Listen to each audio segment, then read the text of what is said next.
The wedding invitation arrived on a Tuesday, which Solène Adeyemi-Voss always said was the cruelest day of the week. Too far from the weekend behind you, too far from the one ahead, with nothing to protect you from what life decided to drop at your feet. It came in a cream envelope, the kind that costs more per sheet than most people spend on lunch. Her name was written in calligraphy across the front, Solène A. Voss, the hyphenated surname she'd kept not out of sentiment, but because changing it back would have required paperwork, and paperwork required stillness. And stillness was the one thing she hadn't been able to afford in the last 2.5 years.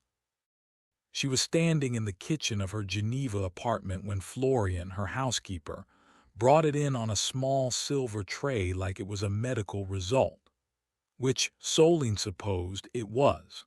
Florian had the particular expression she wore when she suspected something significant was about to happen, and had decided the best response was absolute professional neutrality. Brows slightly elevated, mouth a composed horizontal line, posture perfect. Solène almost didn't open it. She poured her coffee first, set down the mug, picked it up again, drank half. The coffee was the dark roast from the Lebanese place 3 streets over, the one she'd discovered 4 months after moving to Geneva when she'd been walking Cohen at 2 in the morning because he was teething, and the world had felt very large and very indifferent, and the light in the cafe window had been the only thing warm in the whole street. She'd become a regular within the week. The owner, a broad-shouldered man named Ramsey, now had her order ready when he saw her coming through the glass. She set the mug down, picked it up again. Then she opened the envelope with the sharp corner of a butter knife, the way you'd open something you suspected might be wired. Inside was a single card, ivory, embossed in gold leaf. Tobias Voss and Margot Delacroix request the honor of your presence at the celebration of their marriage, Saturday the 25th of October, Château Valois, Lyon. Solène read it twice. Then she turned it over as if there might be a different message on the back, an explanation, a footnote, some annotation in the margin that would make this make sense. There wasn't. She put it face down on the marble counter, finished her coffee, refilled the mug, drank that one standing at the window, watching the lake below go silver under the early morning light, the surface moving in small, pewter-colored ridges as the wind came in from the mountainside.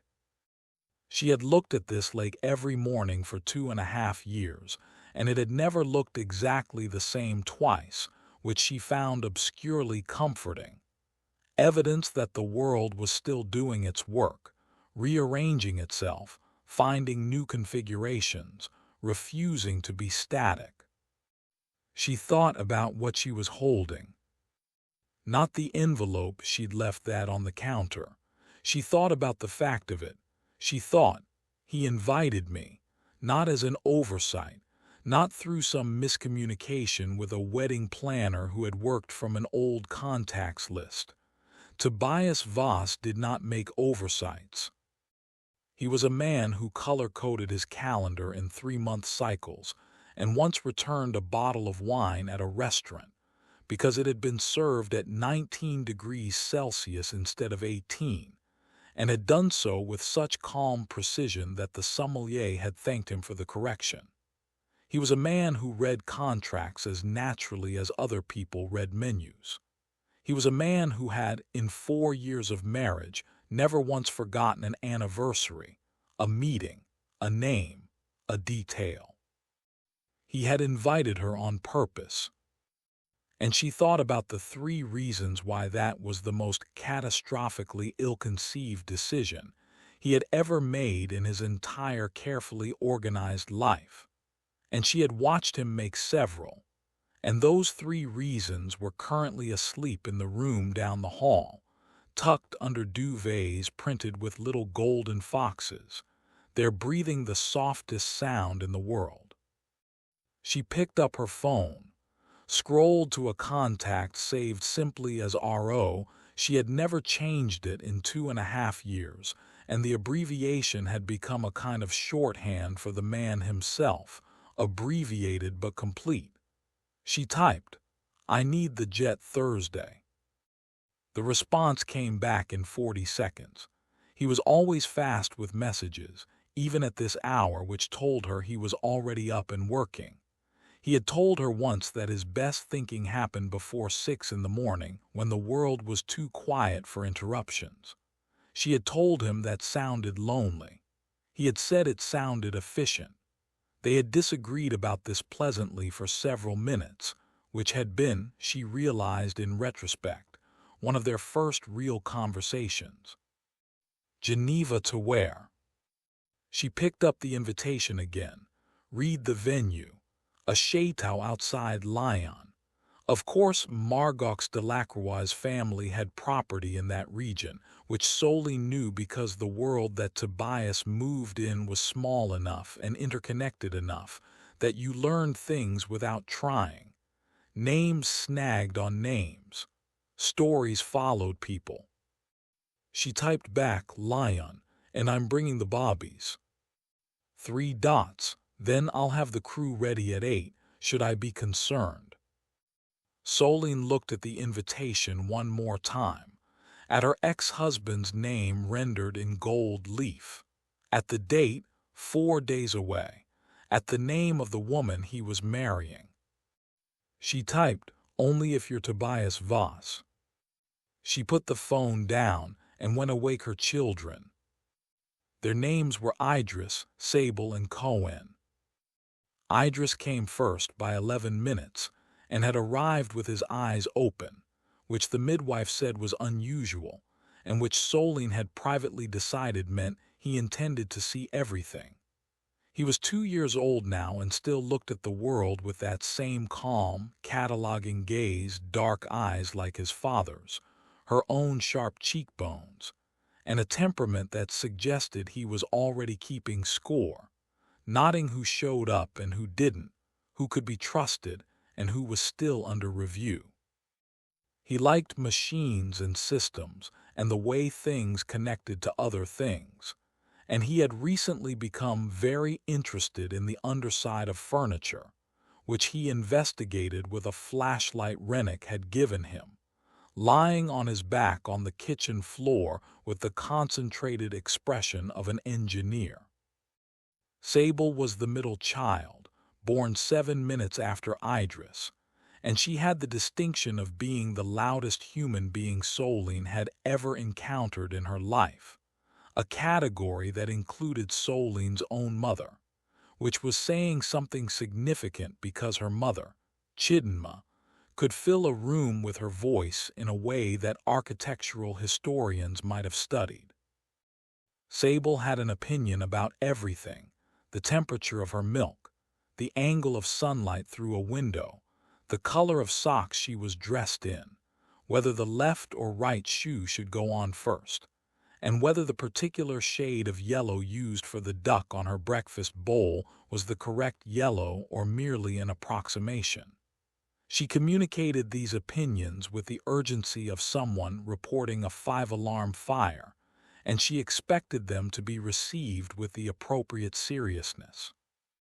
Cohen was last, quietest, and the one who looked most like Solène, same amber undertones in the warm brown of his skin, same way of tilting his head slightly to the left when something puzzled him, same quality of stillness that was not passive but deliberate, as though he was gathering information before committing to a response.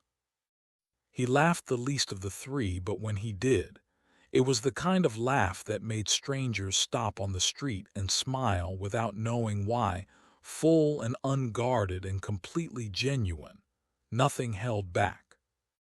None of them knew what a father was yet, not in the way that would eventually matter.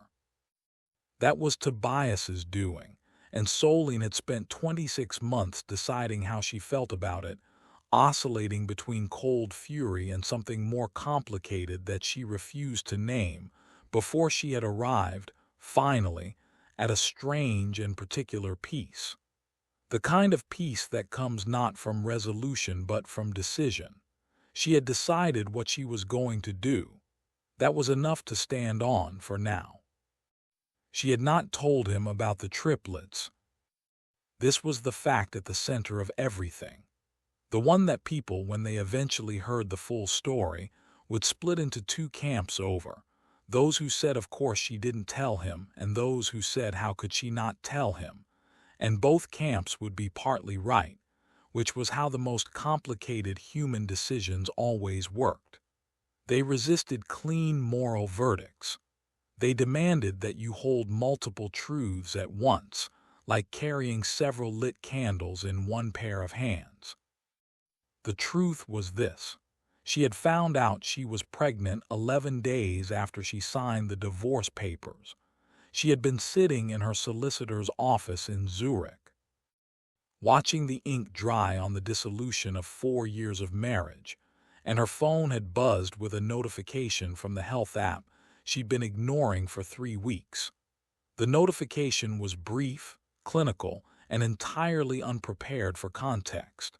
She'd looked at it. She'd looked at the signed papers. She'd looked out the window at the gray Swiss sky, at a city going about its November business with the complete indifference of cities everywhere to the small, enormous moments happening inside their buildings. She'd sat there for 11 minutes without moving. Then she had called Renik Osai. Renik was not her boyfriend.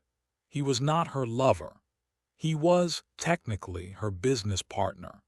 They had co-founded a sustainable luxury materials company together 18 months before her marriage ended, a fact which Tobias had resented with an intensity that suggested he understood something about Renik that Solène had been slower to recognize. Renik's family had built a shipping concern across West Africa and Europe over 3 generations, and he had joined the company at 24 and grown it, methodically and without drama, into something that placed him on lists she had never expected to be adjacent to. But he was also, and this was the part that couldn't be explained on a business card, the person she called when the world tilted, because he was one of those rare people who could hear catastrophic news and respond not with advice or alarm, but simply with "I'm on my way." He had been on his way within the hour. What followed was a conversation that lasted until 2 in the morning, in which Renik said everything she needed him to say and nothing she didn't, and at the end of which he had made an offer that was so enormous and so quietly serious that it had not landed for several minutes. He had said it without drama, without ceremony, with the same quality of attention he brought to everything that mattered. "Let me be in their lives," he had said, "whatever that means to you, however much or little you want. I'm not asking for anything back. I'm not asking you to promise anything or feel anything. I just want to be there. For them and for you, because you're going to need someone who shows up." She had looked at him across the table in the restaurant that had stopped serving 2 hours ago and whose staff had, with extraordinary tact, simply left them alone. She had looked at this man, his careful face, his unhurried certainty, and she had needed a week to answer. She said yes. And in the 2.5 years since, Renik Osai, who had, in the intervening period, grown the shipping concern into one of the largest privately held logistics empires in the region, which was how he came to have a jet on permanent standby in Geneva, among several other cities, had become the single most stable force in her children's lives. More stable, if she was being honest with herself, than anything she had managed in the immediate aftermath of the birth, when she had been running entirely on adrenaline and stubbornness, and the particular focused delirium of a woman with 3 newborns and a recently dissolved marriage.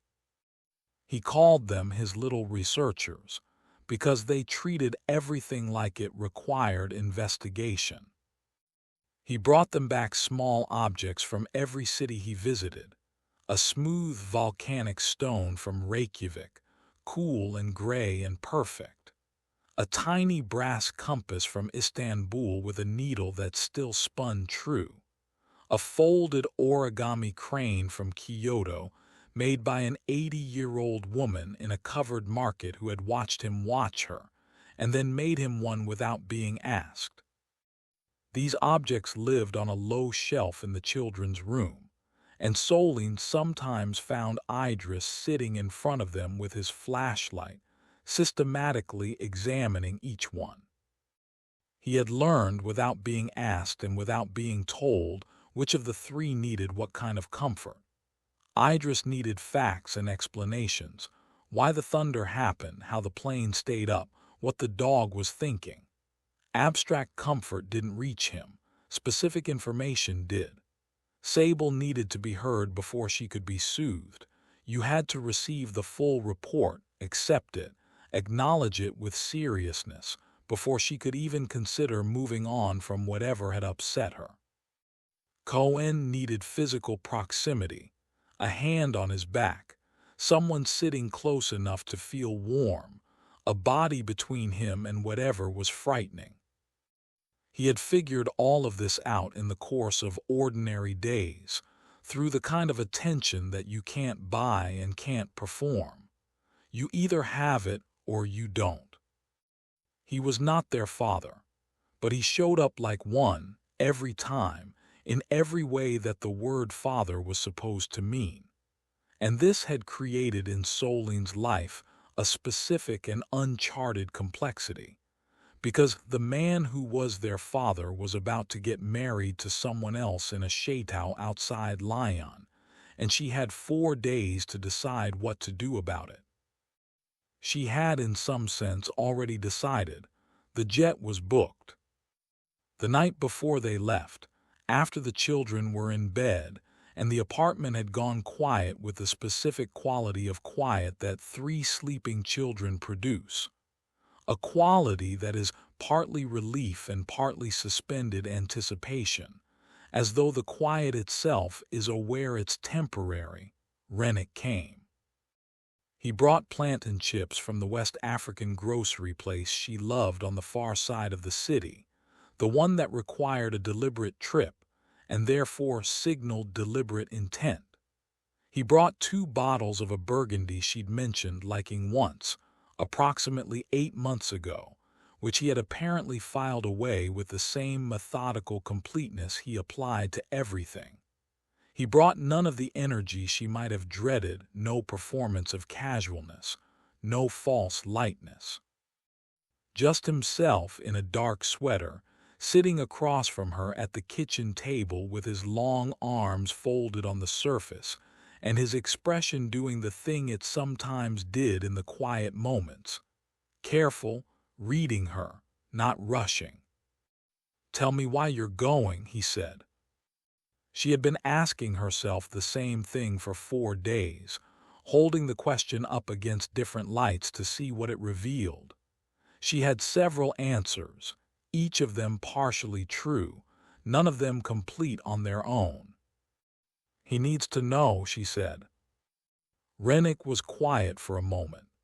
Outside, a tram went past on the street below with its familiar sound, that particular mechanical sigh that she had come to associate with Geneva evenings.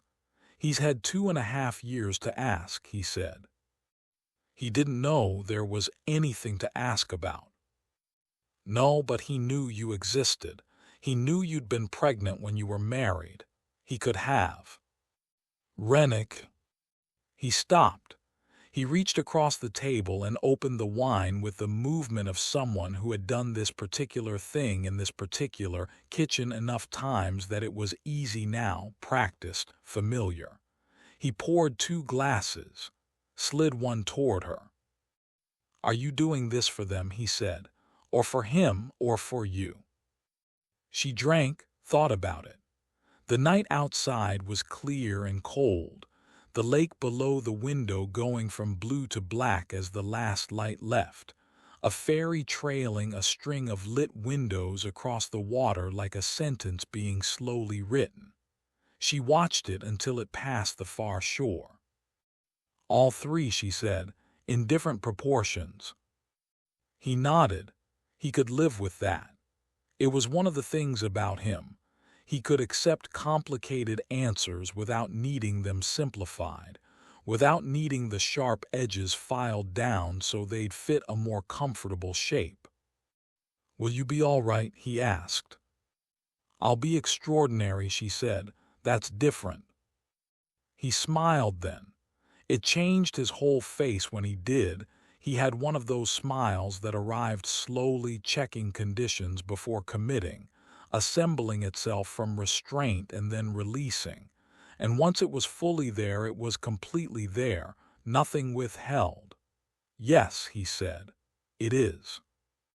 She looked at him across the table, this man who had rearranged the architecture of his own life to orbit hers, who had never once made her feel like she owed him for it, who had built something with her and around her and her children that didn't have a name in any language she spoke, that lived in the territory beyond friendship and business, and before whatever came next, and felt, as she sometimes did in the quiet moments, the specific ache of something unfinished, something that was waiting for her to finish it.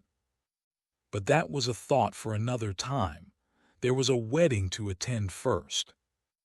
Think about someone from your past who showed up at the worst moment and still stayed. What made that person different from everyone else? Drop their initials in the comments, just the initials. Let's keep it private.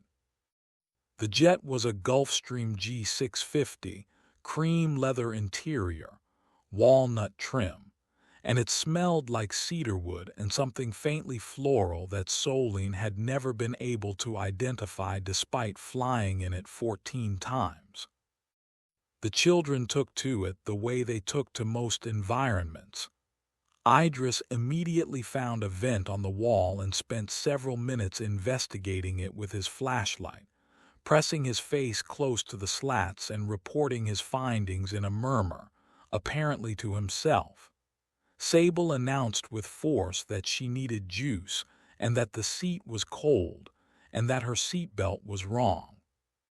Cohen climbed into the seat beside the window and pressed his small palm flat against the glass as the ground fell away beneath them, watching Switzerland diminish with the expression of a philosopher observing an important event.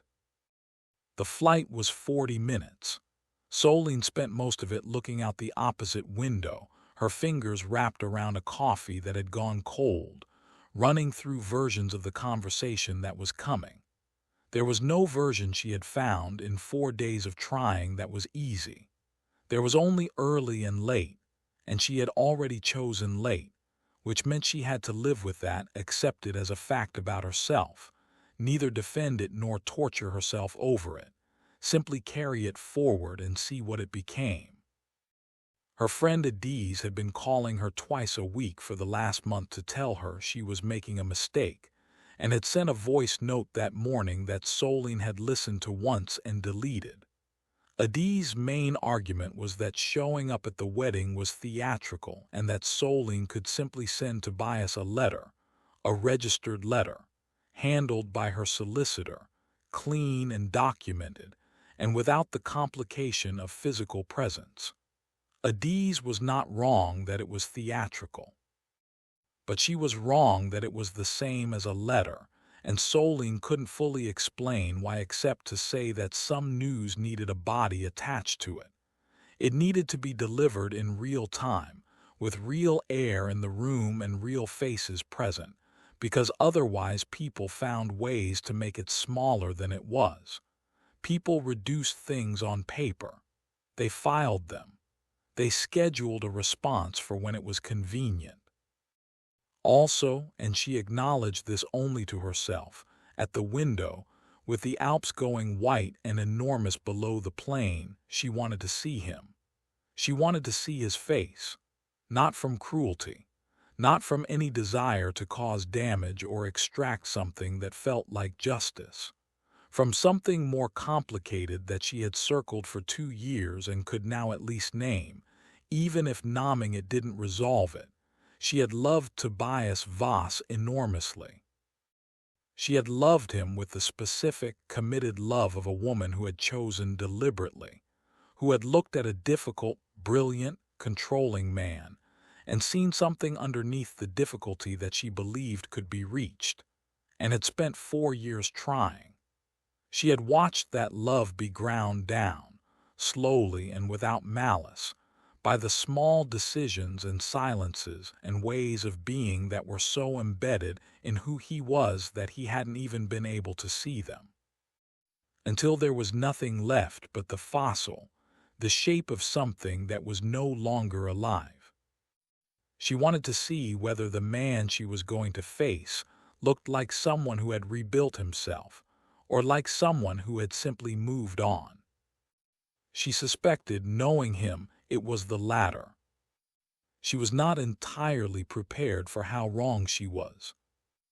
The château was an hour south of Lyon, set back from a road that wound through vineyards going gold in the late October light. It was the kind of place that existed to remind you of permanent stone walls that had been standing since the 17th century, slightly darker at the base where centuries of weather had worked on them. A long gravel drive lined with pollarded plane trees whose bare-trimmed heads cast precise shadows in the afternoon sun. A formal garden that wrapped around the back in the French manner, geometric and deliberate, as though someone had made very definite decisions about nature. Which Solène supposed someone had. The car Rennick had arranged, a black Mercedes, low profile, discreet in the way that things built for people who don't need to announce themselves are discreet, pulled up the drive at 20 past noon. The wedding ceremony was at 2. She had timed her arrival deliberately, to a particular minute, early enough to make contact before the event, late enough to leave him no graceful way to defer it. The driver opened the door and Solène stepped out, and then, one by one, the children were lifted out after her. She had dressed them carefully that morning, not formally, but well. Idris in a small navy coat with brass buttons, Sable in a deep plum dress that she had objected to for 45 minutes before suddenly and inexplicably deciding she loved it, the reversal announced without explanation or apology. Cohen in dark trousers and a rust-colored sweater that brought out the warm tones in his skin in a way that had made Solène stop and simply look at him for a moment before they got in the car. She herself wore a coat she had bought in Milan 6 months ago, the color of dark cognac, over a dress the same shade, the fabric a heavy crepe that moved well without performing. Her hair was up, coiled at the back of her neck. Her earrings were small gold drops that had been her grandmother's. She looked, she knew, exactly like a woman who had not tried too hard and had still ended up devastating. This was intentional. Everything about today was intentional. There was a small cluster of guests arriving at the same time, some she recognized, some she didn't. She felt the exact moment she was noticed. It moved through the group like a ripple in still water. Someone turned. Someone else turned. A woman in a wide-brimmed hat said something quietly to the man beside her without looking away. And then she heard a voice she knew. Solène. She turned. Standing at the edge of the drive, in a charcoal suit that fit him the way clothes had always fit Tobias Voss, as though they had been constructed around the specific problem of containing him, was her ex-husband. He was 38 now. He had been 35 when she left him. The difference 3 years made in a man's face was something she was not prepared for, not aging exactly, but a kind of settling. Like the bones had arrived at their final arrangement and stopped negotiating. His jaw was harder. His eyes had lines at the corners that hadn't been there. His hair had a few grays at the temples that she would have called distinguished on anyone else and found, on him, startling only because she hadn't expected to feel anything about them. He looked like a man who had been thorough about his grief, like someone who had worked through something methodically, the way he did everything completely, without remainder, until it was done. He looked at her. Then his eyes went down. To the children. She watched it happen, watched the moment his brain began to process what he was seeing: 3 small faces, all between 2 and 3 years old, all standing in the gravel of a shade-out drive in October sunlight, all sharing a particular constellation of features that were in some proportions hers and in some proportions his. He was good at pattern recognition. He had always been good at pattern recognition. She watched him apply it now and watched it land. Idris with his dark, cataloging eyes, identical to the ones looking at him from adult height. Sable with her sharp cheekbones and the particular set of her jaw. Cohen, tilting his head slightly left with a puzzled expression that was so specifically a Voss family gesture that Solène had once caught Tobias's sister Petra making the exact same movement at a dinner in Hamburg, and had felt her breath briefly go. She watched the color leave Tobias's face. She watched it come back. She watched his mouth open. She watched it close. "Solène," he said again, but this time the word was different. This time it had no composure in it at all. It had the quality of something said by someone who has just walked into a room and found the lights already on. "Hello, Tobias," she said. Her voice was steady. She had practiced. "You invited me to your wedding. I thought it would be rude not to come." What would you have done in her position? Told him immediately or waited for the right moment? Tell us in the comments. There's genuinely no wrong answer and we want to hear yours. What followed was not a scene. Solène had been worried about a scene. Tobias was not, in general, a man who made scenes. He was a man who made silences, which were in some ways worse, because silence could be read so many ways and he'd never been above using that ambiguity as a form of control. But this was sufficiently beyond anything in his experience that she had genuinely not known what to expect from him. What happened was this. He stood very still for approximately 10 seconds, the kind of stillness that is not calm but its opposite, everything held in suspension, processing happening at a level below speech. Then he crouched down to the level of the children, which required him to fold his long frame considerably, and he looked at them, one by one, with an expression she had never seen on his face before in 4 years of marriage and 3 years of separation. It was not the expression of a man calculating his position. It was not the expression of a man performing the appropriate response for an audience. It was the expression of a person arriving, unexpectedly, at a place they had not known they were trying to reach. Idris looked back at him with those cataloging eyes, neither hostile nor welcoming, processing. Sable looked him up and down with the comprehensive assessment of someone conducting due diligence. Then she said, with complete confidence, "Your tie is the wrong color." Something happened in Tobias's face that was almost a laugh, and almost something else entirely. The collision of 2 very different things that didn't quite know how to coexist. Cohen reached out one small hand and touched the lapel of Tobias's jacket just once, very lightly, with the tip of two fingers.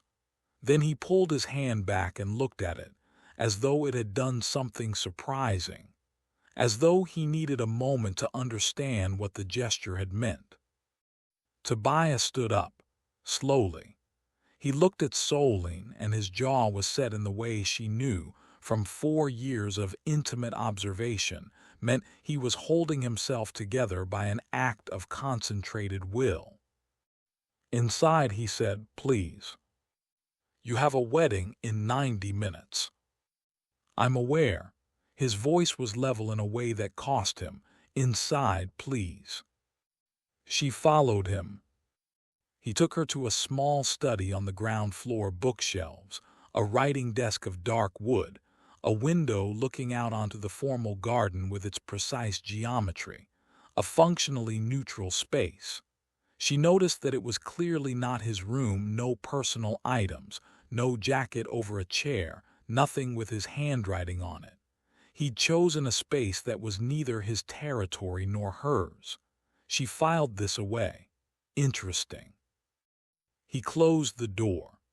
The children were outside in the corridor with the driver, who had been briefed for exactly this eventuality, and who had a bag of snacks and 3 picture books, and a small portable speaker loaded with the podcast about animals that Sable liked, on his person at all times. Tobias stood in the center of the room with his hands in his pockets. She had always known this posture. It was the posture he used when he was most unraveled.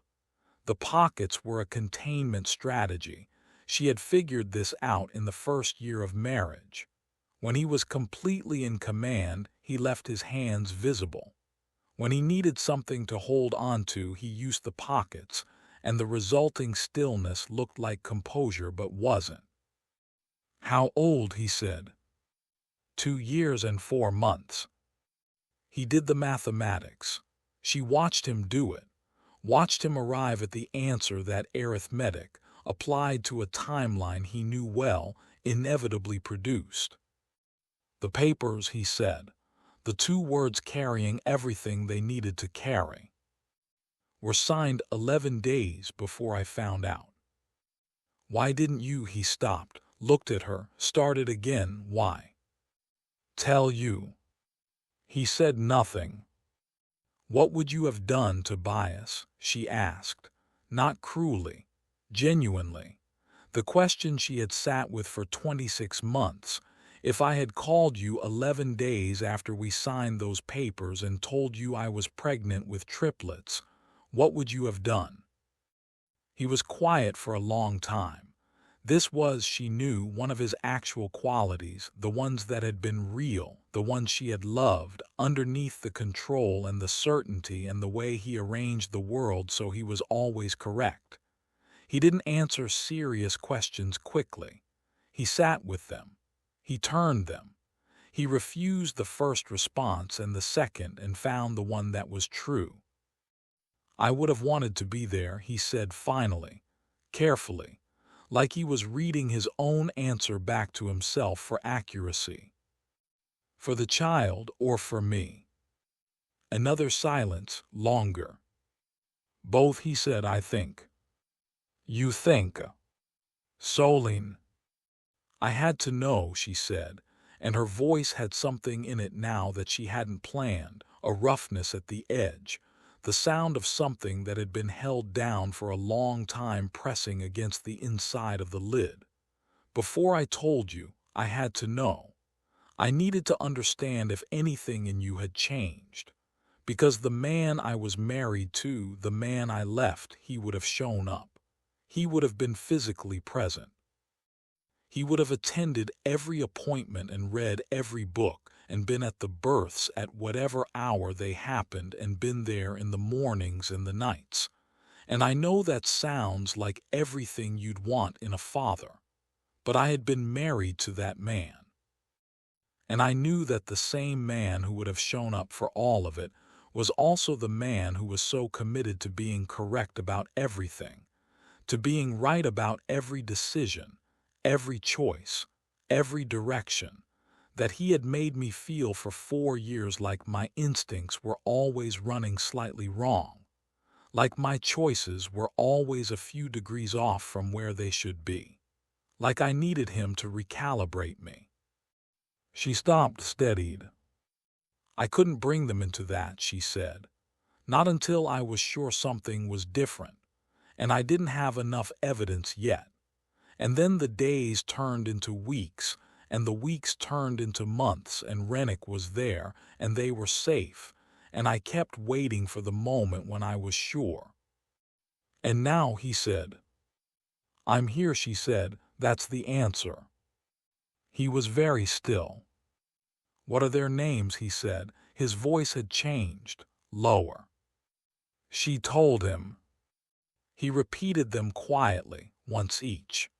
The way you repeat words in a language you are learning, trying to feel the shape of them in your mouth, understanding that these sounds are going to become something very important and that you need to know them correctly. Idris, he said. A pause, Sable, another pause, Cohen. Outside the door, clearly audible through the solid wood, came Sable's voice announcing at full volume that she was hungry and that this corridor was boring and that she wanted to see the garden and that the animals podcast had stopped working and that someone needed to address all of this immediately, her tone carrying the conviction of someone delivering an address to a legislative body. Something crossed Tobias's face that Solène hadn't seen in years. She had seen it only 3 or 4 times in their entire marriage, in the mountains in their first winter together, before the weight of being right all the time had fully settled on him. On the night his father died, when grief had briefly stripped the architecture away. Once, briefly, at a concert, when the music had ambushed him before he could organize himself against it. It was his unguarded face, the one underneath. He looked in that moment like someone in the process of becoming undone, not broken, but opened, as though something very tightly closed was releasing its first breath. The wedding did not happen. This was not, at its root, Solène's doing, or at least not the part she could control.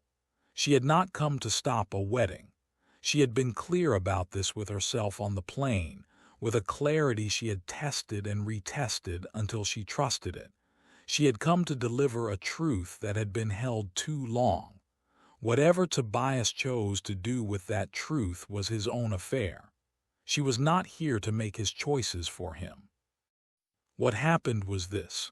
Margox Delacroix, Tobias's fiancée, had been watching from an upper window. Solène learned this later at about 5 o'clock from a bridesmaid named Thea, who had the quality of a person who processes moral complexity in real time and had clearly been doing so since noon. Margox had seen Solène arrive. She had seen the car, the woman in the cognac coat, the 3 small children lifted from the vehicle one by one. She had seen Tobias's face when he turned. She had seen him go to them. She had done the same arithmetic that Tobias had done, somewhat faster and with more complete information, because Margox had known something that she had been carrying for 6 months like a stone in the center of her chest. She had known that Tobias was still in love with Solène. She had known because she had watched him for 18 months with the careful attention of a woman who had everything invested. She had seen the signs he didn't show to anyone, the particular change in his voice when Solène's name came up, so slight that you'd miss it if you weren't listening for it.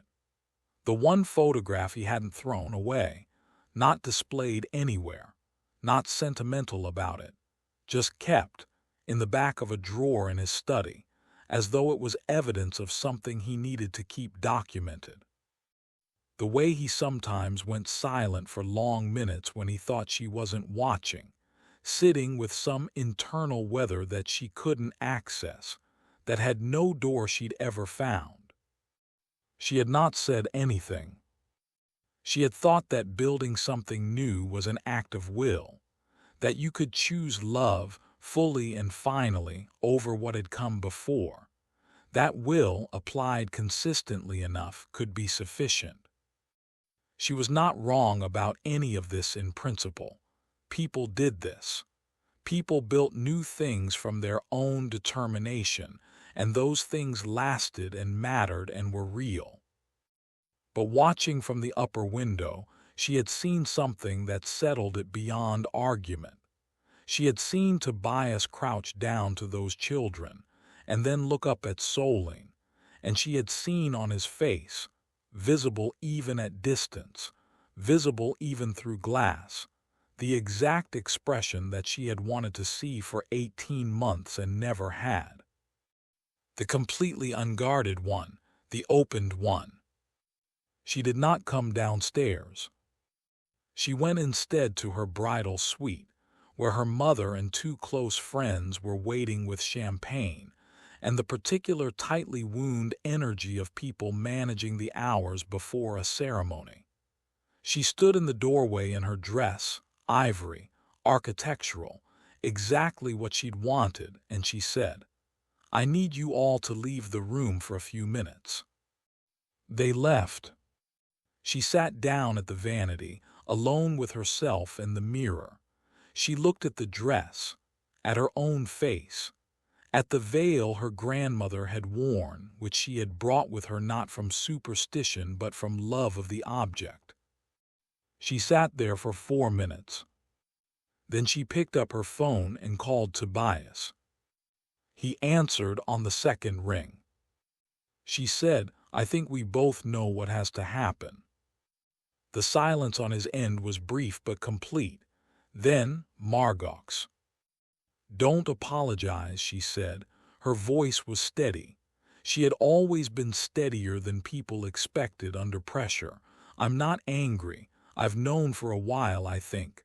I needed to see something I couldn't talk myself out of, and I saw it." "I'm sorry," he said. "I know you are, me too. We tried hard." "You deserve." "I know exactly what I deserve," she said, and her voice was dry and a little rueful, and also, this surprised her, lighter than it had been in months. "Go be a father, Tobias. That's your job now." She hung up. She looked at herself in the mirror for a long moment, the dress, the veil, the whole careful architecture of a future that had just quietly dissolved. And then she did something that surprised even herself. She laughed. Not bitterly, not hysterically. Genuinely, the way you laugh when something has been inevitable long enough that its arrival is finally, simply, a relief. She called her mother back in and said, "We need to notify the guests. Please be kind about how it's communicated. This isn't a catastrophe, it's a correction." Her mother, a formidable woman named Haleen, who had always had her reservations about Tobias and had kept them carefully to herself, kissed Margot's on the forehead and said, "My darling, some things are meant to break so something better can be built." The guests were notified. The caterers adapted. The château rearranged itself around the new shape of the afternoon. The next several hours were a particular kind of improvised chaos that Solène had not anticipated when she had boarded the plane that morning. The ceremony that was not happening became a dinner that was. The caterers, who had the composure of people professionally prepared for events not going according to plan, adapted with impressive precision and zero visible alarm. The guests, who had been processing the arrival of a striking woman in a cognac coat with 3 small children since noon, and who had now received the news of the canceled ceremony, absorbed the information with varying degrees of discretion and considerably more wine than might have been planned. Tobias found Solène in the garden at 3:30. She was sitting on a stone bench near a dormant rose bed, its canes stripped and tied back for winter, its architecture visible without the disguise of leaves. Watching Cohen and Idris investigate the gravel path with the concentrated attention of geologists at a significant site. Sable had found a Labrador belonging to one of the guests and was engaged in an intense bilateral negotiation with it, her hands on its large head, her face very serious, clearly conveying the terms of some agreement. Tobias sat down beside her, not close, the distance of two people who have been intimate and are now, in the aftermath of everything, trying to establish what that means going forward. She called it off, he said. I know, I heard. She wasn't wrong, too. Solène said nothing, let that sit.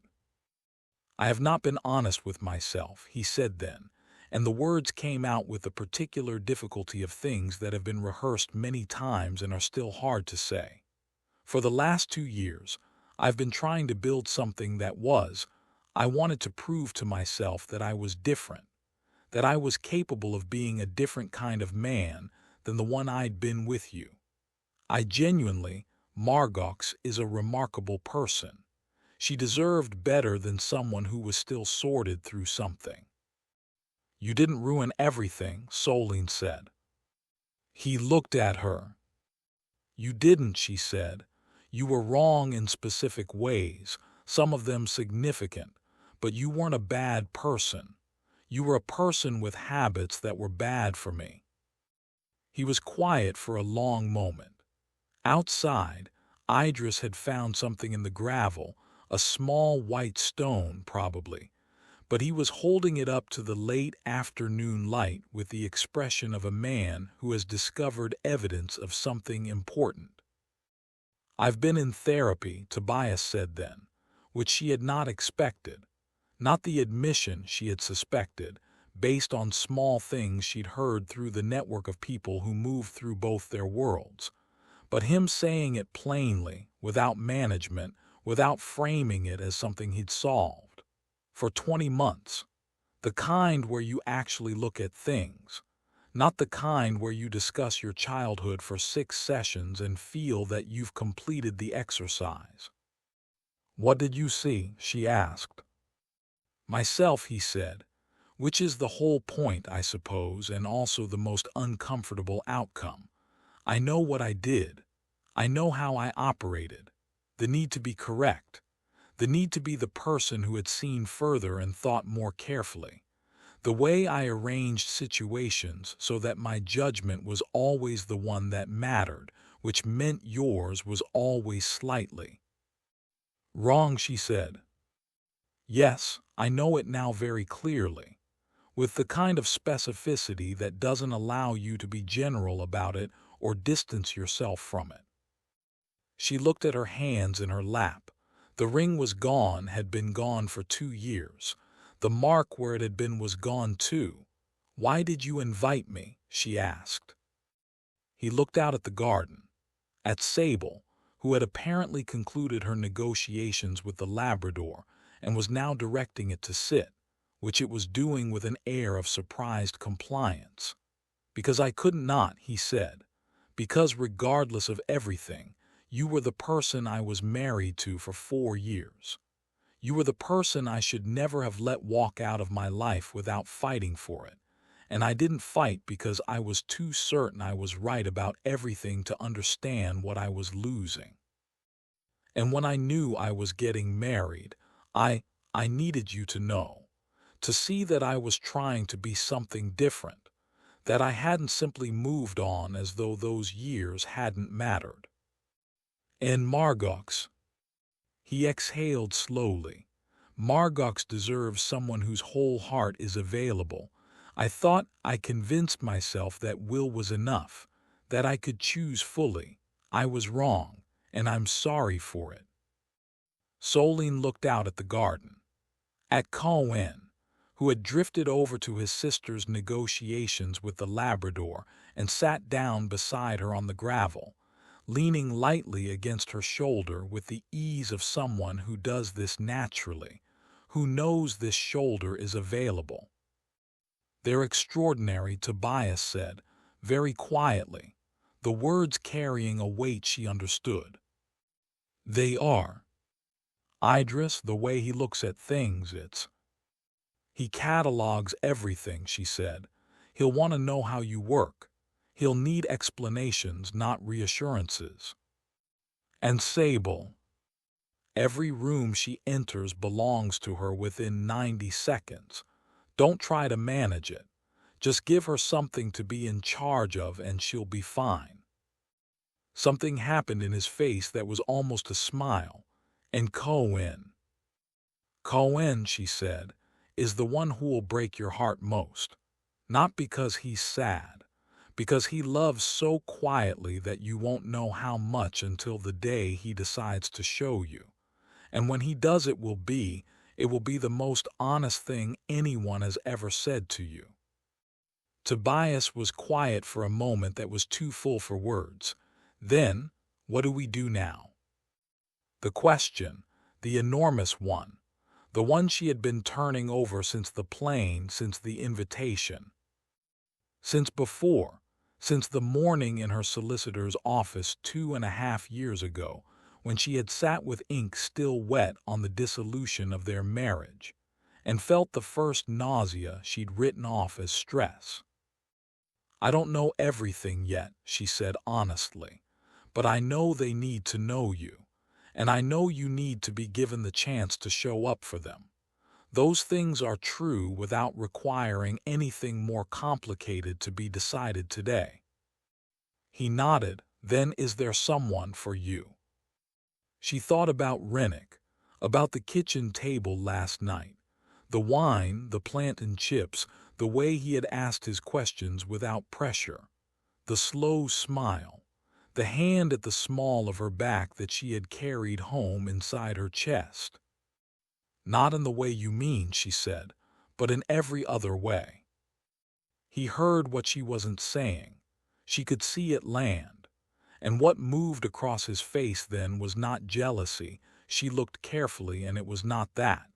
It was something more evolved and more honest than jealousy. It was the face of a man who understood precisely what he had lost and was choosing in this moment not to pretend otherwise. "Good," he said, "that's good. If they have that, then yes, good. Let me ask you something right now. Have you ever been able to see that someone had genuinely changed, not just said the right things, but actually changed? What made the difference? Tell us in the comments." The dinner happened. The caterer set the long table in the Shadehouse dining room, warm candlelight, October arrangements of late chrysanthemums and dried wheat in deep amber tones, the windows giving out onto the darkened garden, and the guests sat, and the wine was poured, and what had been a wedding became instead an autumn dinner at which the dominant subject, unspoken but entirely present, was the complexity of human lives and the specific chaos of love. Solène sat at one end of the long table, Tobias at the other. Between them, across the space of 16 other people, was a conversation that hadn't happened yet, but that was present in the room like a weather system. Everyone could feel it moving. Most people were pretending otherwise. And the children, seated at a small adjacent table with a young woman from the catering staff who had clearly decided this was the most interesting work she had done in months, were entirely indifferent to all of it. The woman on Solène's left was a friend of Tobias's from his Dusseldorf years, a tall German woman named Brixta who worked in maritime law and had about her the energy of someone who had decided decades ago that finding everything interesting was the only reasonable approach to a world that kept producing new material. She leaned in halfway through the first course and said, in accented English, "I have been watching him look at you for 40 minutes. I want you to know he has not looked at anything else with that quality of attention since I have known him, and I have known him for 9 years. He's always been good at looking, Solène said. The harder thing for him was acting on what he saw. Brixton considered this with the expression of someone adding a data point to a well-maintained database. Men like that, she said. They understand everything a few years too late, but sometimes they catch up. The question is always whether catching up is enough, and that depends on the woman. It depends on a great many things, Solène said. Yes, Brixton agreed, but primarily the woman. Across the table, a man Solène half recognized, someone from Tobias's firm, she thought, the quiet one who had always been at the periphery of events, was watching her with undisguised curiosity. When she met his eyes, he looked away quickly. She was used to this. She had been used to it since the moment they arrived. The children were the most interesting fact that had happened to this wedding, and nobody quite knew how to look at it directly. After the main course, Idris escaped from the children's table. This was, in retrospect, inevitable. Idris had been eyeing the adult table since they sat down, clearly deciding when the moment was right. He appeared at Solène's elbow with the focused expression of someone who has completed his planning and is now executing.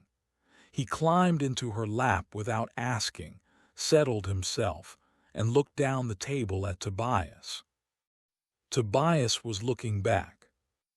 The two of them regarded each other for a long moment, the father and the son who had not yet been introduced in those terms. The room around them had gone fractionally quieter. Solène felt it, the attention, the held breath. Idris pointed one small finger at Tobias, not dramatically, factually, the gesture of someone requiring information that had not yet been supplied. Who is that? Not a question, a demand. Solène kept her voice calm and specific. That someone we'll talk about, soon. Not today, but soon. Idris turned this over. Then he looked at Tobias again, then back at her. Then he rotated in her lap to face forward, apparently satisfied that the matter was tabled appropriately, and reached for her wine glass. She moved it. Down the table, in the warm candlelight, she heard Tobias exhale. They left at 9. The children were asleep before the car reached the end of the Shadehouse Drive. Sable collapsed mid-sentence, the way she always did, as though a switch had been thrown. Idris folded himself against the window with his eyes closing with the gradual intentionality of someone making a considered decision.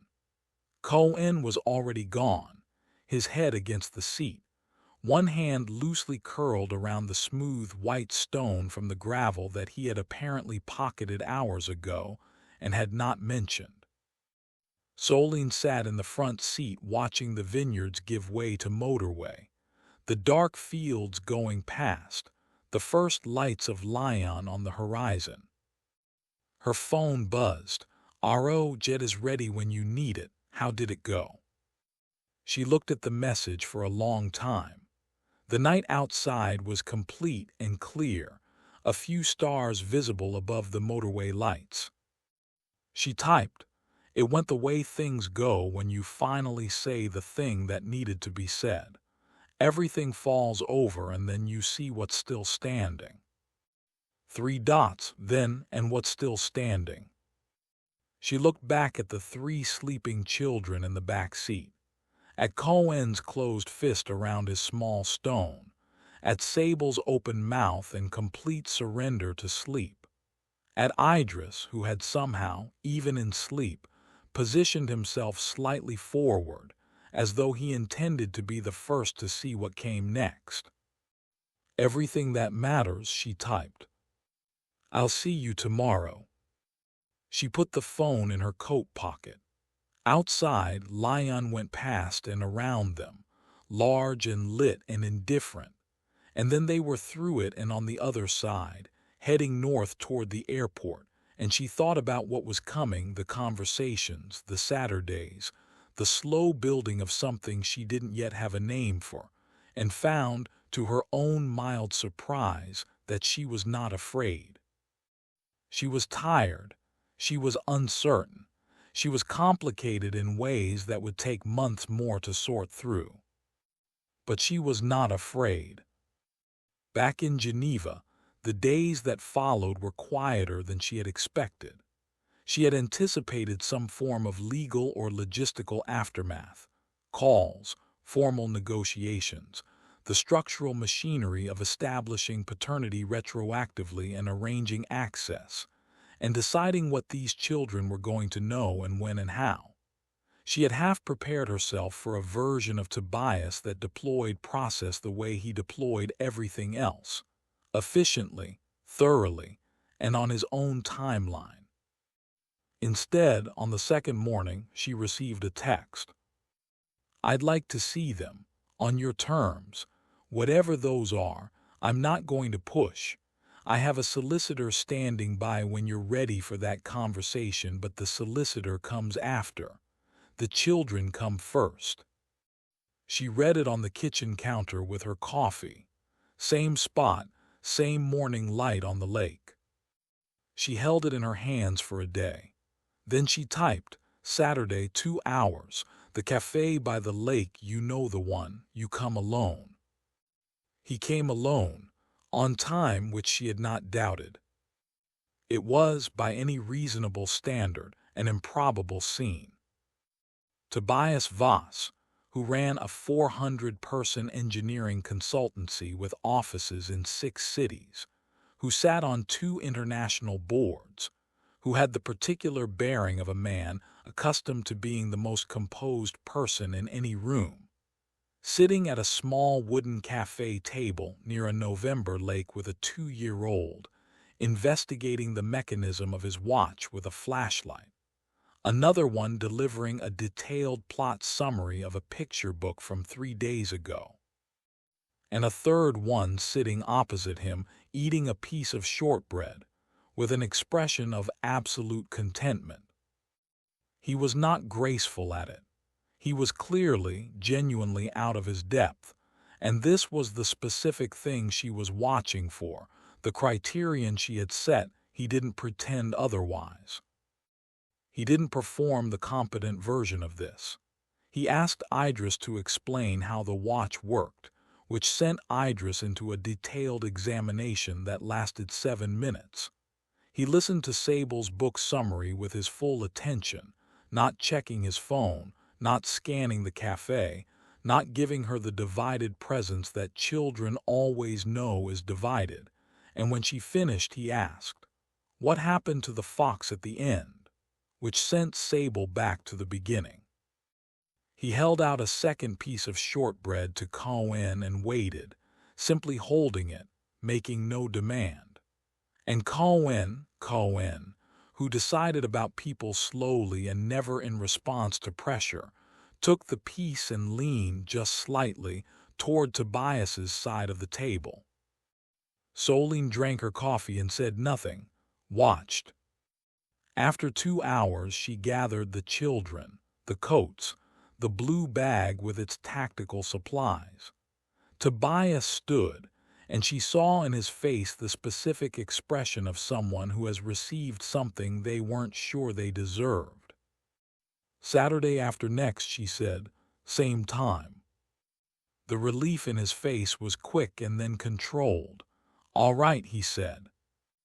She put Sable's hat on, the green one, the genius hat, the one Rennick had elevated from object of resistance to object of pride, and took all 3 hands and walked toward the water. Behind her, she heard Tobias stand a moment longer than he needed to before he left.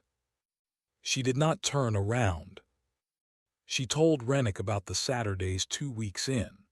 They were in his car, returning from a function in the city, the kind of event their company needed a presence at, formal in a specific way, The kind of evening where people talked about things adjacent to the things they actually meant.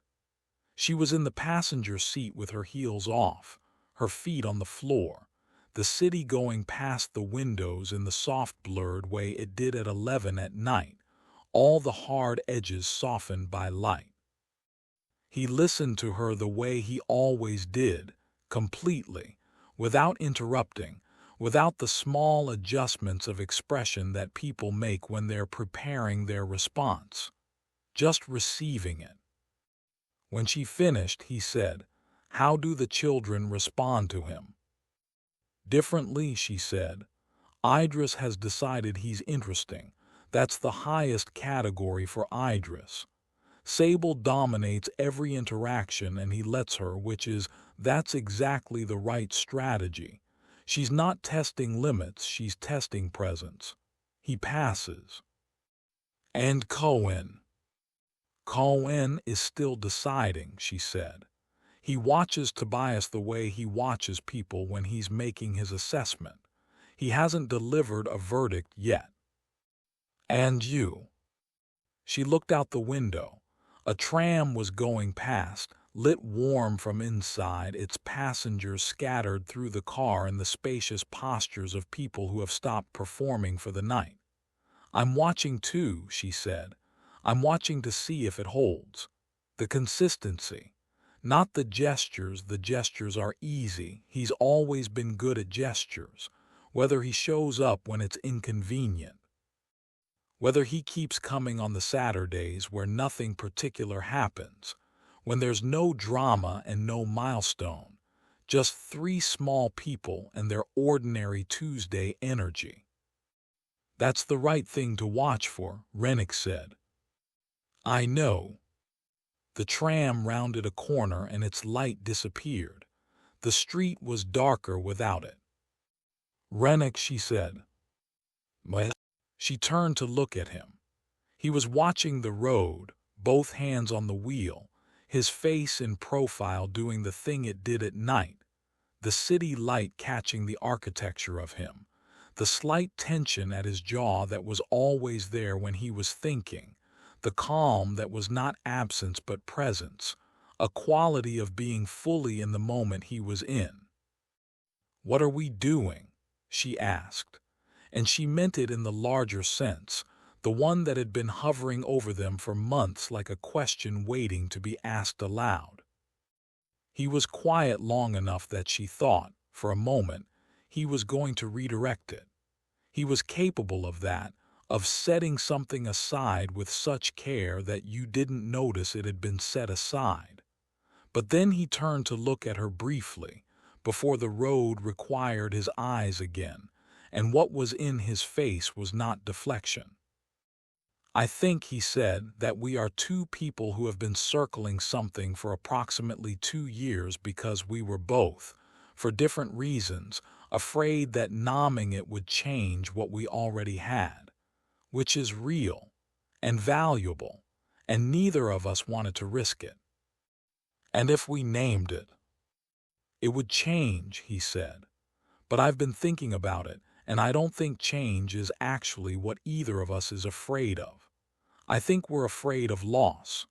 Specifically, of losing what exists now, the ease of it, the trust of it, the fact that I can walk into your kitchen at any hour and it's simply right, if we reach for something more and it turns out the reaching was a mistake." "That's an accurate assessment," she said. "I've had time to think about it." "So have I." They were at a red light. The city around them was doing what cities did at this hour, thinning out, settling, shifting registers from public to private. "I'm not going anywhere," he said, "regardless. That's not leverage, it's just a fact about me. I'm here. I intend to keep being here. And if you want to name this when you're ready, I'll be ready." He paused. "I've been ready." The light changed. The car moved forward. She reached across and put her hand over his on the gearshift. He turned his hand over immediately, unhurried, certain, the way he did everything that mattered, and held hers. and she felt in that small movement something that had been held carefully taut in her chest for a very long time ease one careful, irreversible degree. They drove the rest of the way home holding hands. She did not let go until they reached her building, and when she went upstairs and checked on the children, asleep in their rooms in the specific abandon of children who have nothing to fear, she stood in each doorway for a moment and felt the shape of everything that was coming, complicated, unmapped, entirely hers, and was not afraid of any of it. The Saturdays continued through November and into December. Tobias became, incrementally, more fluent with the children, not in the way of someone performing competence, but in the way of someone genuinely learning, with mistakes, with awkwardnesses, with the particular humility of a man who understood that he was not native to this and needed to put in the real work of it. He showed up every time, twice through weather that might have justified cancellation. Once when he had come back from Oslo specifically, on a flight that landed at 6 in the morning, because Saturday was Saturday. She noticed this. She did not comment on it, but she noticed it and stored it the way she stored all the evidence building the case. Cohen decided on the 8th Saturday. She knew the moment it happened. Cohen climbed into Tobias's lap, not Solene's lap, not the chair beside her, but Tobias's on the other side of the table, and settled there. Tobias went very still, not the held-together stillness from October, but a different kind, reverent almost. The stillness of someone trying not to disturb something precious. Cohen tilted his head left. Tobias opened the board book about the bear and the rabbit in the small boat. He read it slowly, and Cohen listened with his head tipped back against Tobias's chest in the posture he used only when he felt completely safe, and Solène looked at this for approximately 30 seconds before she had to turn her face toward the window, at the lake, at the winter sky.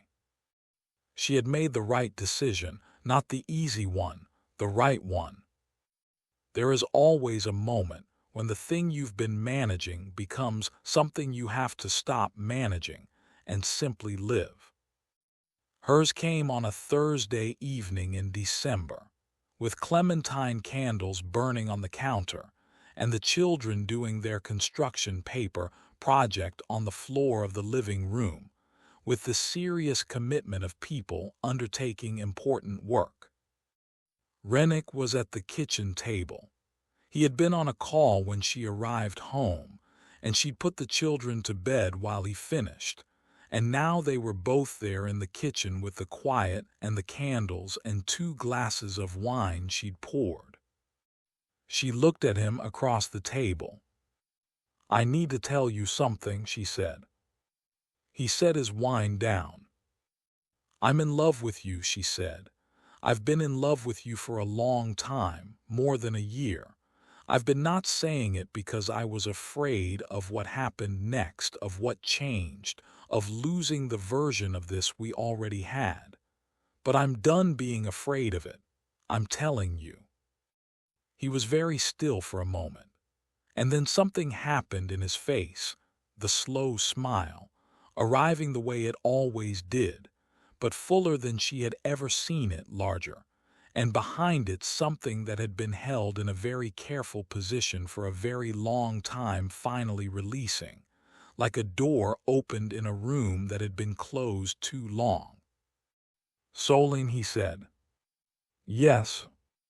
I have been in love with you," he said, "since you called me at midnight, 7 months pregnant, to tell me you had found the perfect name for the second baby and you needed me to hear it immediately. And the name was Sable. And I said, that's beautiful. And you said, I know, doesn't it sound like something? And you were so completely yourself in that moment, so certain of what mattered, so completely unself-conscious. And I sat there in the dark in my apartment in Accra on a satellite call and thought, This is the person. This is the one. She looked at him. You've been carrying that since then.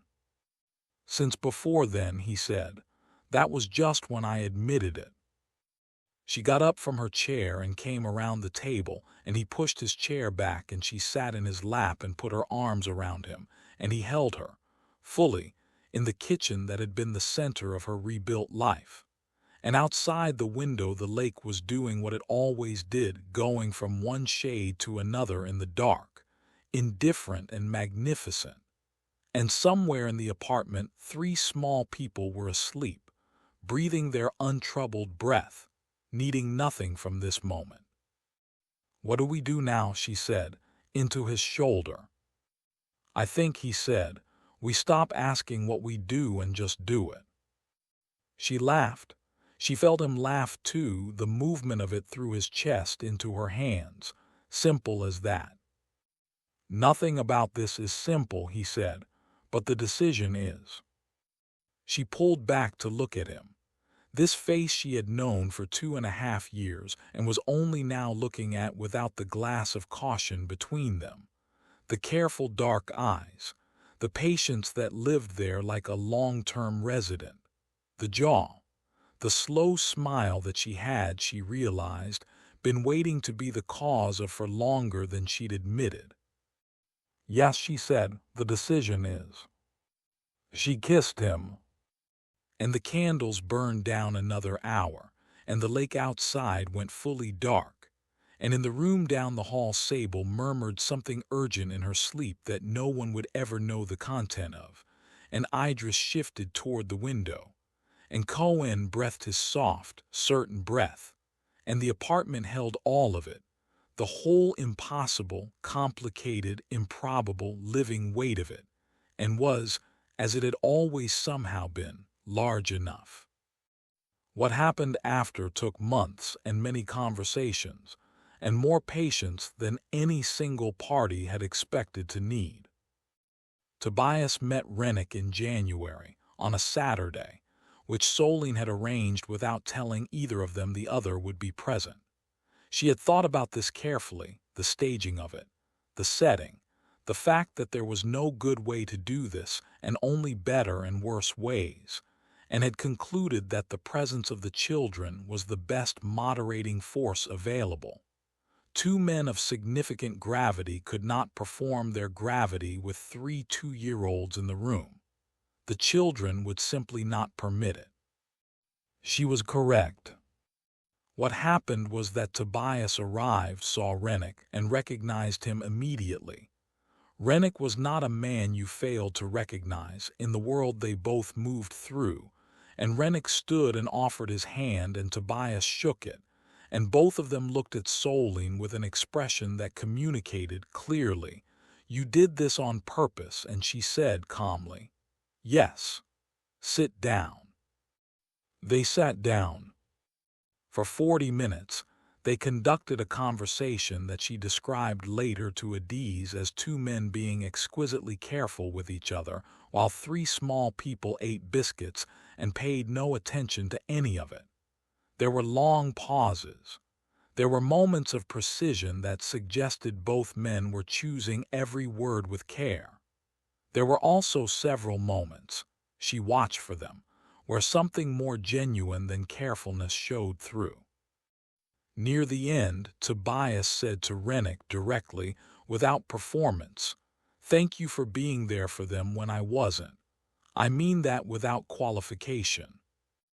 Rennick looked at him for a moment. "They made it easy," he said. "They're remarkable." "Yes," Tobias said, "they are." Something passed between them in those exchanges that she didn't try to define or name. She only watched it settle, like a foundation establishing itself, and thought, "All right, this can work."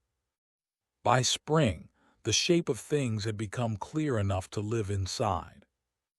There were difficult conversations, the legal ones about parenthood, custody arrangements, the bureaucratic complexity of establishing formal paternity and amending 3 birth certificates, and deciding what the children would know and when. There was paperwork, She got through it with the support of her solicitor, Adie's ferocious presence in every legal meeting, and the knowledge that Tobias was working in good faith on the other side. She stood in the registrar's office in Zurich on a March afternoon when the amendments were filed. 3 new documents, 3 names officially completed. Tobias stood beside her, not close, the distance of 2 people who have arrived somewhere true and are learning what it means to be here. "Thank you," he said. "Don't thank me," she said. "You're their father. That's not something I gave you." "I know, he stopped. "Then I know." Outside, the March light was thin and silver, and full of the suggestion of spring that hadn't quite arrived yet.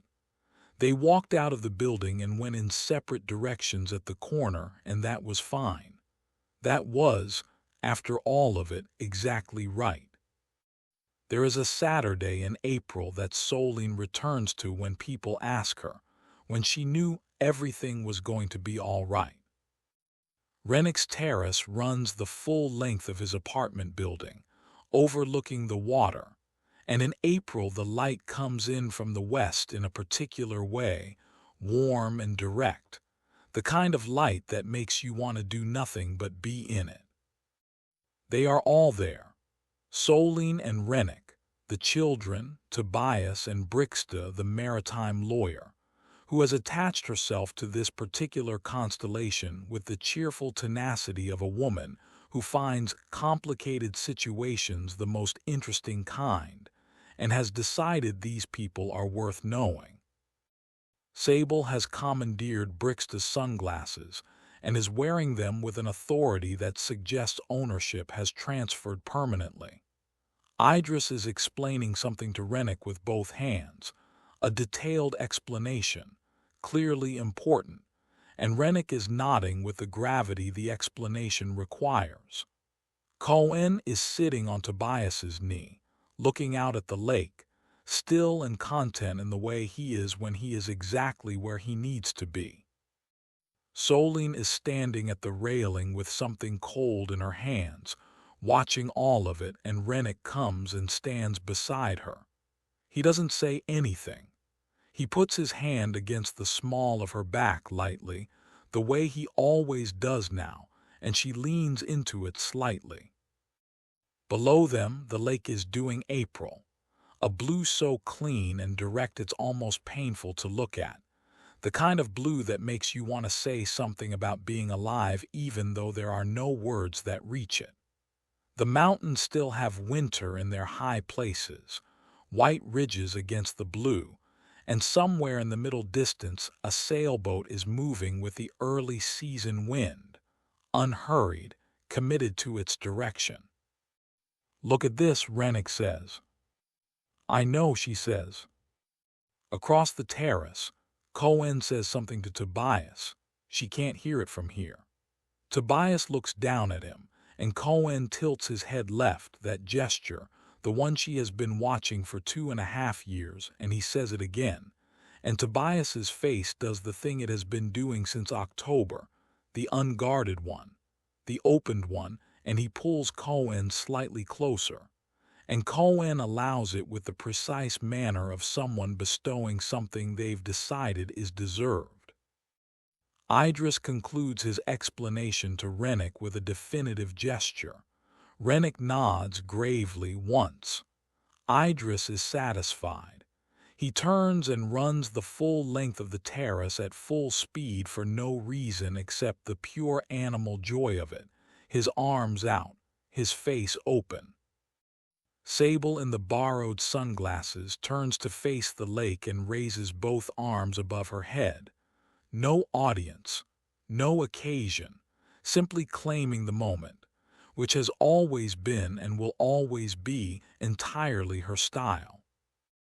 Solène watches all of it, feels the sun, feels Rennick's hand at the small of her back, feels the spring air off the lake, cold underneath its warmth, full of what is coming next. She thinks about a cream envelope on a marble counter, about a Tuesday morning in October and a calligraphy name and gold leaf. She thinks about 11 days and 26 months and the specific, unglamorous bravery of finally saying the thing. She thinks about Cohen's fingertips against a lapel, about Idris pointing down a table, about Sable announcing, without malice or preamble, that a tie was the wrong color. She thinks about the kitchen table, about a gear shift in the dark, about a man saying, "I've been ready," with the absolute certainty of someone who has been telling the truth for a long time and is simply now being heard. She lifts her face to the sun. Here is what nobody tells you about the stories that end well. They don't end. They reach a clearing, a place where the light is good and the air comes through and you can see what you've been building, and then they keep going. Into new complications, new mornings, the 10,000 ordinary moments that are the actual substance of a life. The dramatic moments are the architecture, but the rooms inside are made of everything else. Solène came to understand this more completely in the months that followed. When Tobias and Rennick arrived at something that could be called not friendship, not quite, but respect with warmth in it, a working arrangement between two men who loved the same people differently and had decided, with the particular maturity of men who had both made significant mistakes and lived with them, that this was manageable and worth managing. They developed the habit of a brief call on Thursday evenings, comparing notes on the children, coordinating Saturdays, occasionally talking about other things entirely because they had, it turned out, more in common than either had expected. When Sable started preschool and insisted that both Tobias and Rennick attend her first performance, a theatrical production of such towering ambition and uncertain structure that it could only be experienced as art, they sat in adjacent chairs in a small room full of parents, and the performance lasted 11 minutes and contained a dance sequence and a speech about a rabbit. And when it was over, Sable located them both immediately in the audience and pointed, emphatically, as if to confirm that yes, these were hers, she had brought them specifically.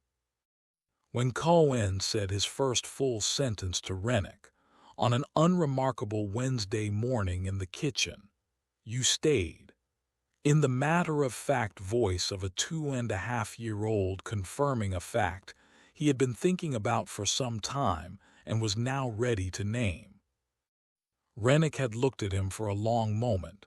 Then he had said, equally matter-of-fact, "Yes, I did." Cohen had nodded, apparently satisfied, and returned to his breakfast. Solène had been standing at the counter with her back to both of them, and had taken a long, slow breath before turning around. On a November evening exactly 1 year after the château, Rennick produced a ring. He had had it made by a jeweler in Accra, a woman whose family had been working gold for 3 generations. He had chosen the gold himself, warm yellow, the color of the light at the end of good days, and the stone was small and dark, the color of the lake at night, set simply, without ceremony. Not a large ring, not a spectacular ring, just a ring that was exactly right, that looked like something made for a specific person rather than for a category of occasion. He was at the kitchen table when she came in. He didn't stage it. No setting, no preparation, nothing performed. He was just there, the ring in its small box, and when she sat down across from him, he opened the box and said, "I told you I'd be ready when you were." She looked at the ring, at him, at the kitchen around them, the counter where envelopes arrived, the window where the lake lived, the table where so much of their real life had happened. "I'm ready," she said. He put it on her finger. She held out her hand and looked at it, the warmth of the gold, the quiet dark of the stone, and then at him, and the slow smile arrived completely and entirely, nothing held back, and she felt the whole impossible, complicated, improbable weight of everything they had built together settle around her like something that had always, in some form, been true. Outside, the lake was doing what it always did, going from one shade to another in the failing November light, finding new configurations, refusing to be static. A ferry went past trailing its string of lit windows. The mountains were early winter white above the dark water. And in the room down the hall, 3 small people were asleep, Sable in her surrender, Idris angled forward, Cohen with his fist closed around some small object he had deemed worth keeping, carrying in their faces the evidence of a story that had been brave enough, finally, to tell itself the truth. There is a question Solène cannot fully answer, even now. She doesn't know, and will probably never know, what would have happened if the invitation had never arrived. If she had stayed in Geneva and let the distance continue, let Tobias marry Margox and build his alternative life while she built hers, with Rennick's hand at the small of her back, and the children growing up beside the lake, without ever knowing the man who gave them those dark watching eyes and that particular tilt of the head. Maybe everything would have arrived at the same place by a different road, eventually, in some form she can't now imagine. Maybe not. What she knows is this. The courage that it took to board that jet was not the courage of a woman seeking confrontation or revenge or even closure. It was the courage of a woman who had been holding something for too long and had decided finally, with the kind of finality that comes not from certainty but from exhaustion with the alternative, that the truth was not a burden to be managed in perpetuity, that the truth, given to people who needed it, had a way of resolving things that secrecy never could. She trusted it. And everything that followed was the consequence of that trust. Not clean consequences, not easy ones, not the kind you could have predicted from where she stood on that October Tuesday with the cream envelope in her hands, but real ones, living ones, the kind that were worth having. Sometimes, if you board the jet, if you wear the coat, if you let the people who helped make you be seen by the world, if you stop asking what we do and just do it, if you put your hand over someone's on a gear shift and don't let go until you mean it, sometimes consequences are the whole world opening. Sometimes they are exactly the life that was waiting on the other side of the thing you were afraid to do. Somewhere in Lyon, Margox Delacroix has made something new. She met someone in February, a quiet architect from Bordeaux with steady hands and a specific way of looking at her that she had, for too long, been looking for in the wrong direction. They took a trip to Lisbon in the spring, and she came back with sun on her face and a lightness she had not felt in years. By autumn, they were talking about the future in the practical, unfrightened way of 2 people who have both been through something and know what the good version of this feels like. She sent Solène a message in March, brief. I want you to know I hold no bitterness. What had to happen happened. Take care of those bobbies. Solène read it 3 times. Then she typed, thank you, I hope you're well.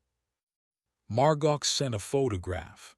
Her and the architect on a balcony in late winter light, both of them laughing at something outside the frame, her face entirely open, entirely present. Nothing withheld. Solène looked at the photograph for a long moment.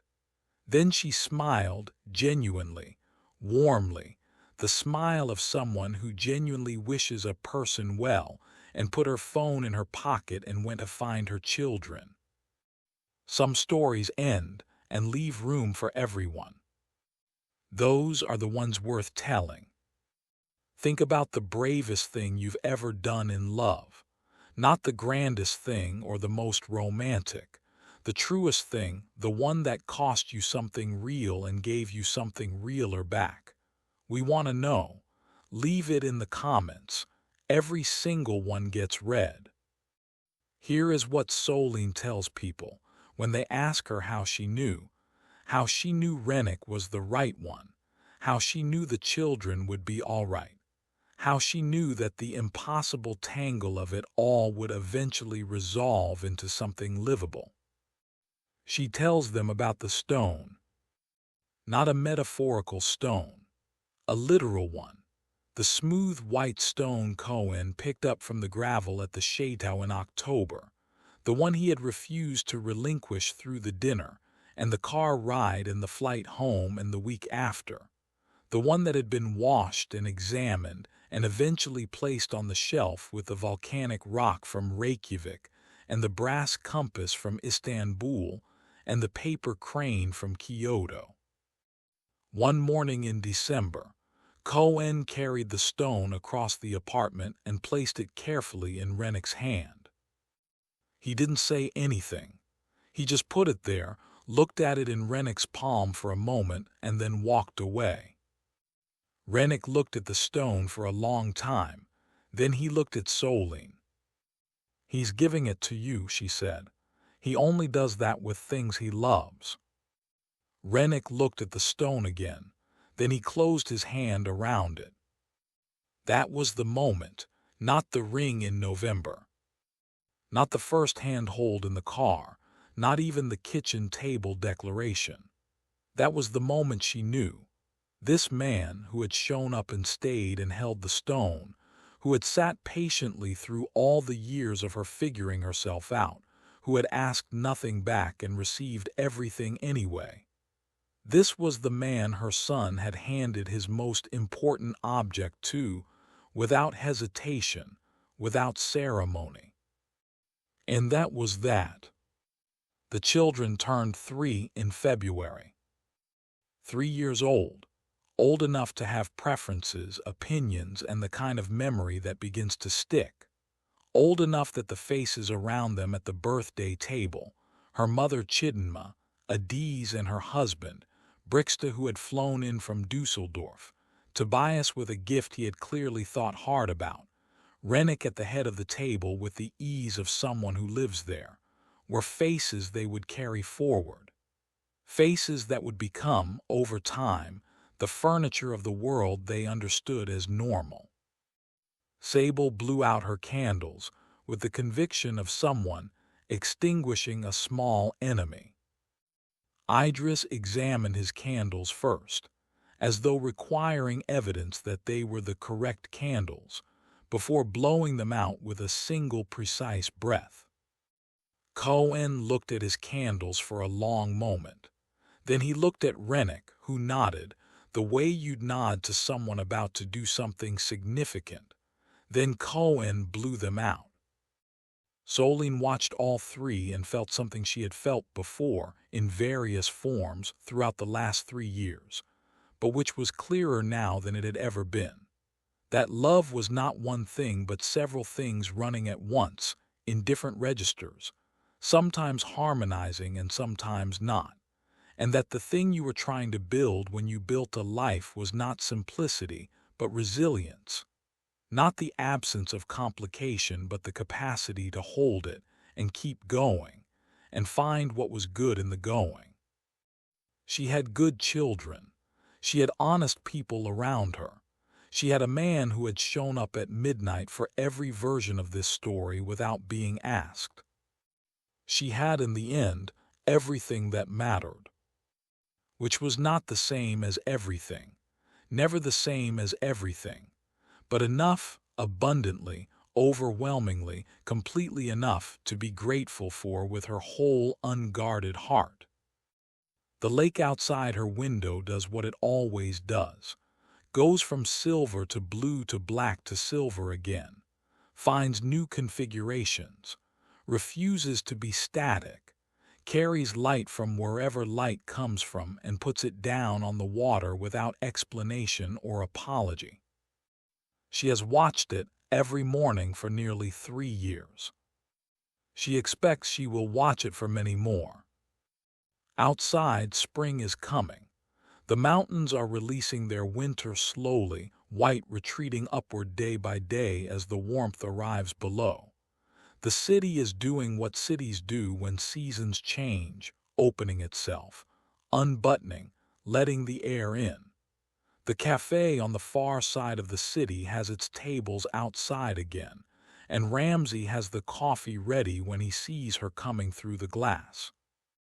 This is a life, this particular, specific, improbable life. She chose it, and it chose her back. That is always the best kind. There is one more thing. On the last Sunday of April, Idris found Solène in the kitchen at 6 in the morning. She was at the window with her coffee, watching the lake do its early thing, the particular gray-silver of it before the sun found it, the surface broken in small places by the wind. He climbed onto the chair beside her and looked out the window too. Sat there in his striped pajamas with his knees pulled up and his arms around them, a small person in a large chair, and they both looked at the lake for a while without saying anything, which Idris could do of the three. He was the one who understood that silence was sometimes the right choice, that not everything needed to be spoken to be shared. After several minutes, he said, "Is Rennick going to live here?" She looked at him, his profile, the dark eyes, her own cheekbones, the expression that was always somewhere between observation and conclusion. "Yes," she said, "is that all right?" He thought about it. This was the thing she had always respected about Idris. He treated questions seriously, even at 3. He would not say yes just because it was the expected answer. He was deciding. "He made the good eggs," he said finally. "The scrambled ones with the cheese." "Yes, he did." Idris nodded. "Okay," he said, "he can live here." She looked at her son, at this small person who had arrived with his eyes open and had not stopped watching since, who stored information and assessed it and delivered verdicts on his own timeline, who would one day, she was certain of this with the particular certainty of a mother who has been paying attention, be someone who saw very clearly and said what he saw. "Thank you," she said. "You're welcome," he said, with complete sincerity. They watched the lake. The sun found it finally, the gray-silver going warm, going gold, the whole surface changing register at once as the light came over the mountains and lay itself down on the water. It did this every morning, and it was different every morning. The same event new each time, which was the thing about mornings, the thing about time, the thing about lives. They watched it together. The woman and her son, in the early light of a spring morning in a city they had made their own, in an apartment that held everything she loved, beside a lake that had been there since long before her and would be there long after, going from one shade to another, finding new configurations, refusing always, indifferently, magnificently, to be static. This was the life. This exact one. And she was in it, awake, watching it arrive.